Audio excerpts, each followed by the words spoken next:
Air પોલીસના જે સુરક્ષા અંગેના બ્રાન્ડ એમ્બેસેડર બનો, પોતે હેલ્મેટ પહેરવાની આદત પાડો। કંઈક ને કંઈક સારું લાગ્યું કે આજે રક્ષાબંધન દિવસે સારું કામ કર્યું, બહેનોએ આપેલું છે।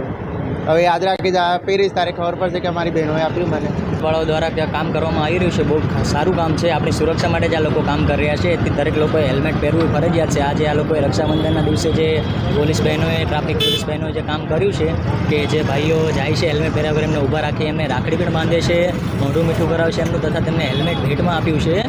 વાહન ચાલકોને રક્ષાસૂત્ર બાંધી જાગૃત કરવા વડોદરા પોલીસનો પ્રયાસ હાથ ધરવામાં આવ્યો છે। મહિલા પોલીસ કર્મીઓએ હેલ્મેટ વિનાના વાહન ચાલકોને રાખડી બાંધી અને મફતમાં હેલ્મેટ આપી ફરજિયાત હેલ્મેટ પહેરવા વચન લેવડાવ્યું છે। કાલાઘોડા સર્કલ ખાતે સીપી, જેસીપી, ટ્રાફિક એસીપીની હાજરીમાં કાર્યક્રમ યોજાયો। મહત્વનું છે કે 15 સપ્ટેમ્બરથી વડોદરામાં હેલ્મેટ ફરજિયાત કરવામાં આવશે, જેને લઈને અગાઉ હેલ્મેટ જાગૃતિ કાર્યક્રમ પણ યોજાયો। આજે રક્ષાબંધન છે ને સામાન્ય રીતે એવું બનતું હોય કે બહેન જે છે તે પોતાના ભાઈના કલાઈ પર રાખડી બાંધીને તેની રક્ષા થાય તેવું વચન જે છે તે બંને ભાઈ બહેન એકબીજાને આપતા હોય છે। ત્યારે વડોદરા શહેર પોલીસ દ્વારા અનોખી રીતે ઉજવણી જે છે તે કરવામાં આવી રહી છે। ખાસ કરીને વાત કરીએ તો 15 તારીખથી વડોદરા શહેરમાં હેલ્મેટ ફરજિયાત છે, તો નાગરિકોને દંડ લાગે એ પહેલાં જ પોલીસ જે છે તે નાગરિકોને જાગૃત કરવાનો પ્રયત્ન કરી રહી છે। અને દ્રશ્યોમાં પણ જોઈ શકાય છે કે ટ્રાફિક પોલીસની જે બહેનો છે તેઓ ભાઈઓને બોલાવી રહી છે અને તેમને હેલ્મેટ ભેટમાં આપી રહી છે અને સુરક્ષાનું વચન જે છે તે લઈ રહી છે, હાથમાં રક્ષાસૂત્ર પણ બાંધી રહી છે। એક સોશિયલ મેસેજ આપવાનો પ્રયત્ન જે છે તે વડોદરા શહેર ટ્રાફિક પોલીસ દ્વારા કરવામાં આવી રહ્યો છે। ઉલ્લેખનીય બાબત છે કે જ્યારે પણ વાહન અકસ્માત થાય છે ત્યારે ટુ વ્હીલર ચાલકોના સૌથી વધુ મૃત્યુ થતા હોય છે, ત્યારે ટુ વ્હીલર ચાલકોના મૃત્યુ થતાં અટકે તેના માટે જ આ મુહિમ ખાસ ઉપાડવામાં આવી છે શહેર પોલીસ દ્વારા। અત્યારે જેસીપી ડૉક્ટર લીના પાટીલ છે, જોઈ શકો છો કે જે વાહન ચાલક છે તેમને પોતાનો ભાઈ માનીને તેમની રક્ષા થાય એના માટે જે હેલ્મેટ છે તે જેસીપી ડૉક્ટર લીના પાટીલ દ્વારા પહેરવામાં આવ્યું છે। અને મેં કીધું પ્રમાણે કે આ કાર્યક્રમનો ઉદ્દેશ એક જ છે કે નાગરિકો જાગૃત થાય, નાગરિકોની સલામતી જળવાય અને નાગરિકોની સલામતીને ધ્યાનમાં રાખીને જ પોલીસ જે છે તે આખી પ્રક્રિયા કરી રહી છે। આ પોલીસનો વિશેષ કાર્યક્રમ ખરેખર સમાજ માટે ખૂબ જ મહત્ત્વનો સાબિત થવાનો છે, કારણ કે 15 તારીખથી જ્યારે હેલ્મેટ ફરજિયાત છે ત્યારે પોલીસ પણ નથી ઈચ્છતી કે તમામ લોકોને દંડ ફટકારવામાં આવે, પરંતુ નાગરિકો જો જાતે જ જાગૃત થાય અને જાતે જ હેલ્મેટ પહેરતા થાય તો નાગરિકોની સુરક્ષા તેઓ પોતે પણ કરી શકે છે। આ એક જ મેસેજ સાથે આ કાર્યક્રમનું આયોજન કરવામાં આવ્યું છે। હાર્દિક દીક્ષિત, ન્યૂઝ 18 ગુજરાતી, વડોદરા। રસ્તાના ખાડા પૂરવા માટે લાલ ચીકણી માટીનો ઉપયોગ કરતા લોકો હેરાન પરેશાન થયા છે। વાત છે ભાવનગરની। માર્કેટિંગ યાર્ડમાં રોડના ખાડા પૂરવા માટે લાલ ચીકણી માટીનો ઉપયોગ કરાતા વેપારીઓ, ખેડૂતો ભારે મુશ્કેલીમાં મુકાયા। યાર્ડમાં રોડ પરના ખાડા પૂરવા માટે લાલ ચીકણી માટી ઉપયોગમાં લેવામાં આવી છે, જેના હિસાબે ચીકણો, ગારો તેમજ ધૂળની ડમરી થવાથી યાર્ડમાં આવતા વેપારીઓ અને ખેડૂતોને તકલીફનો સામનો કરવો પડી રહ્યો છે। યાર્ડમાં ચીકણી માટી ફેલાતા અનેક વખત વેપારીઓ અને ખેડૂતો લપસી પડવાના બનાવો બન્યા છે। ખાસ કરીને બાઇક સવાર અને પગપાળા જતા લોકો માટે આ માર્ગ જીવલેણ બની રહ્યો છે।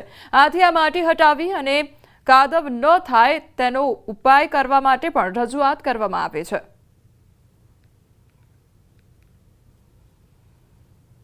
તો 5 દિવસ પહેલા 2-2.5 ઇંચ જેટલો ભાવનગરમાં પડ્યો હતો, ત્યારે યાર્ડમાં પણ વરસાદ હતો, તો બીજા દિવસે ઘણા વાહનો સ્લીપ થયા છે, ઘણાને નાની મોટી ઈજાઓ થઈ છે।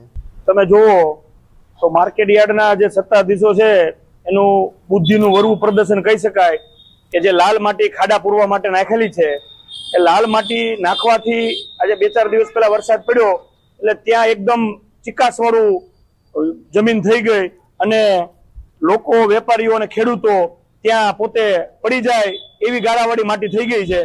જે લાલ માટીનો ઉપદ્રવ વિશે જે ફરિયાદોને જે થાય છે એમાં એ રીતનું હતું કે ભાઈ રોડના કામ આ વર્ષે હજુ કરવાના બાકી છે, ચાલુ કરવામાં હજુ થોડીક વાર છે। એ સંદર્ભમાં એ રીતે રજૂઆત હતી કે ભાઈ અત્યારે માટીનું એનું પુરાણ કરીને આપણે ખાડા અને રોડ રસ્તા થોડાક વ્યવસ્થિત કરી નાખીએ।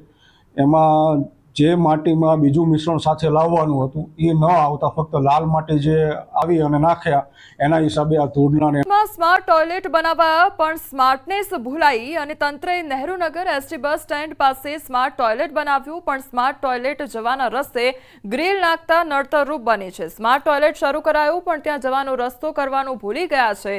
તંત્રની બેદરકારીને કારણે લોકોમાં મૂંઝવણ મુકાઈ ગઈ છે। સ્માર્ટ ટોયલેટ બનાવતા ક્યાંક સ્માર્ટનેસ છે તે ભૂલાઈ ગઈ છે। અમદાવાદના નહેરુનગર વિસ્તારમાં છું અને નહેરુનગર વિસ્તારમાં આપ મારી પાછળ જુઓ તો અહીં સ્માર્ટ ટોયલેટ તો બની ગયો, પરંતુ સ્માર્ટ ટોયલેટ જવા માટેનો જે રસ્તો છે તે કરવાનું ભૂલાઈ ગયું. ગ્રીલ લગાડેલી છે અને અહીંથી કોઈ વ્યક્તિને જવું હોય સીડી ચડીને તો તે જઈ ન શકે તે પ્રકારે સ્માર્ટ ટોયલેટ છે તેની વ્યવસ્થા કરવામાં આવી છે. સવાલ અહીં એ ઊભો થાય છે કે સ્માર્ટ ટોયલેટ છે અલગ અલગ જગ્યાએ બનાવવામાં આવ્યા છે, પરંતુ તેની માટે જવાનો રસ્તો શા માટે ભૂલાઈ ગયો? સ્માર્ટનેસની જરૂર ખૂબ જ છે, કારણ કે જે પ્રકારે સ્માર્ટ ટોયલેટો બનાવી દીધું, લોકોની ઉપયોગિતા વધે તે માટે ખાસ કરીને આવા ટોયલેટ અલગ અલગ જગ્યાએ બનાવ્યા, પરંતુ નહેરુનગર વિસ્તારની અંદર સ્માર્ટનેસ ભૂલાઈ ગઈ. કેમેરા પર્સન પંકજ બકવાણા સાથે દીપિકા કુમાર, ન્યૂઝ 18 ગુજરાત. બનાસકાંઠામાં વિસર્જન તળાવમાં પાણી ન હોવાથી ભક્તોને હાલાકી પડી તો દિયોદર તાલુકાના મિની અંબાજી તરીકે ઓળખાતા સણાદર ધામે ભક્તોની ભાવના ઉપર પાણી ફરી વળ્યું હોય તેવા દ્રશ્યો સામે આવ્યા છે. 10 દિવસ દશામાના વ્રતો કરી દશામાની પૂજા અર્ચના કરનાર ભક્તો વિસર્જન માટે તળાવે પહોંચ્યા, પરંતુ તળાવમાં પાણી ન હોવાથી મૂર્તિઓ અધવચ્ચે મૂકવાની નોબત આવી છે. તો એક તરફ ભારે વરસાદના બનાસકાંઠાના કેટલાક વિસ્તારોમાં ખેતરો પાણીના ભરેલા પડ્યા હોવાથી બનાસકાંઠા જિલ્લાને લીલો દુષ્કાળ પડ્યો હોવાની ખેડૂતો સરકારને રજૂઆત કરી રહ્યા છે, તો બીજી તરફ દિયોદર પાસે આવેલા તળાવો ખાલી હોવાથી દશામાની મૂર્તિ વિસર્જન કરવા આવનારા ભક્તો રજડી પડ્યા છે. અને દશામાના 10 દિવસ વ્રત કર્યા છે, તો પૂજા કરી પણ હોય ભદ્રાવા આવ્યા છે, પણ તળાવમાં પાણી નથી સણાદર, એટલે અમારે એમ કે પાણીની વ્યવસ્થા હોત તો અમે સારી રીતે જીલાડો ભદ્રા હોત. તળાવમાં પાણી નહીં, અમે 10 દિવસ પૂજા કરી, હવે તળાવમાં પાણી નહીં, દશામાં ભદ્રાવા આવ્યા છે, એમને મૂર્તિ મેલી કોરામાં મૂર્તિ મેલીને. જામનગરનો લોકમેળો કાયદાની ગૂંચવણમાં અટવાઈ ગયો છે. લોકમેળો શરૂ થતા પહેલા જ અરજદાર તેમજ મનપાના વકીલો વચ્ચે થઈ છે ધારદાર દલીલો અને લોકમેળા અંગે કોર્ટનો ચુકાદો સોમવારે આવશે. મહત્વનું છે કે રવિવારે લોકમેળાનું લોકાર્પણ થવાનું હતું.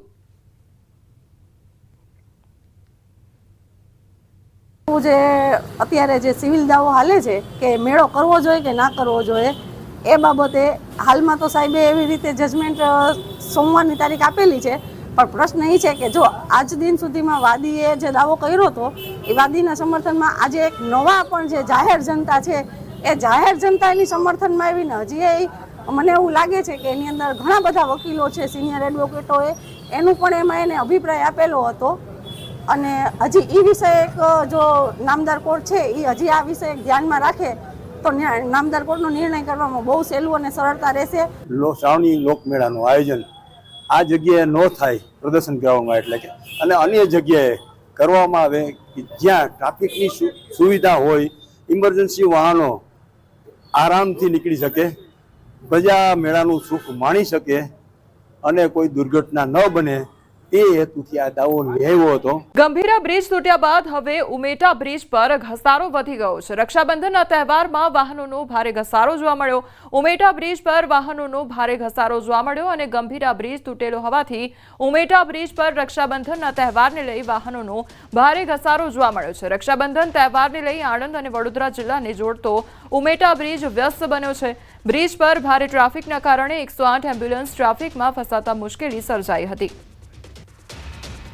તો ટ્રાફિક જામ સર્જાયો હોય તે પ્રકારની પરિસ્થિતિનું નિર્માણ થયું છે. તો એક તરફ તહેવારનો માહોલ ચાલી રહ્યો છે અને બીજી તરફ આ બ્રિજ પર ઘસારો વધ્યો છે. ગંભીરા બ્રિજ તૂટવાને બાદ હવે જે આ બ્રિજ આવેલો છે ત્યાં આગળ વાહનોની અવરજવર સૌથી વધુ થઈ છે અને તેના કારણે ટ્રાફિક જામ પણ સર્જાય છે, જેના કારણે લોકોને હાલાકીનો સામનો કરવો પડી રહ્યો છે. તો ઉમેટા બ્રિજના આ દ્રશ્યો સામે આવ્યા છે.